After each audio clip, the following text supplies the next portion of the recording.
ঔষধ সেৱন নকৰাকৈ ঘৰতে কৰিব পাৰিব ডায়েবেটিছ নিয়ন্ত্ৰণ।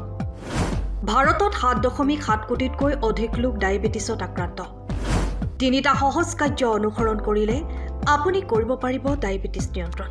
এই প্ৰতিবেদনত তিনিটা ফলপ্ৰসূ কৌশলৰ বিষয়ে আলোচনা কৰিম, যিয়ে আপোনাক ডায়েবেটিছ নিয়ন্ত্ৰণ কৰাত সহায় কৰিব আৰু আপোনাৰ সামগ্ৰিক স্বাস্থ্যৰ উন্নতি সাধন কৰিব।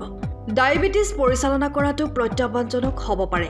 তেজৰ চেনিৰ মাত্ৰাৰ উঠা নমাই আপোনাৰ দৈনন্দিন জীৱনত প্ৰভাৱ পেলাব পাৰে। যেতিয়া আপুনি ক'ৰবাত বাহিৰত থাকে বা কোনো কামত ব্যস্ত থাকে, তেতিয়া আপোনাৰ শৰীৰত চেনিৰ মাত্ৰা হঠাতে বৃদ্ধি বা হ্ৰাস পোৱাটো বিপদজনক হ'ব পাৰে। সেয়ে ইয়াৰ ফলপ্ৰসূ সমাধান বিচাৰি উলিওৱাটো অতি প্ৰয়োজনীয়। যদি আপোনাৰ হাতত সঠিক তথ্য আৰু কৌশল থাকে, তেন্তে আপুনি আপোনাৰ জীৱনটো ভালদৰে পৰিচালনা কৰিব পাৰে। মাত্ৰ তিনিটা কৌশলে নিয়ন্ত্ৰণ কৰিব ডায়েবেটিছ। প্ৰথম কৌশলটো হৈছে খাদ্যৰ পৰিৱৰ্তন।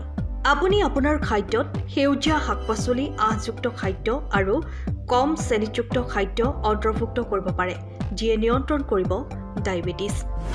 দ্বিতীয় কৌশলটো হৈছে শাৰীৰিক কচৰৎ। দৈনিক কিছু ব্যায়াম কৰিলে আপোনাৰ ওজন নিয়ন্ত্ৰণত ৰখাই নহয়, তেজত চেনিৰ মাত্ৰাও সুস্থিৰ কৰি ৰাখে।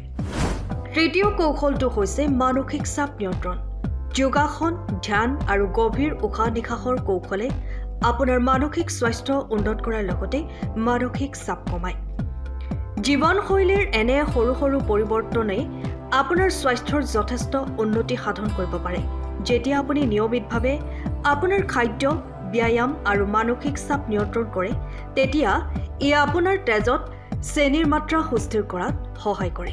ইয়াৰ ফলত আপোনাৰ স্বাস্থ্যৰ উন্নতি হোৱাই নহয়, জীৱনৰ মানো বৃদ্ধি পায়।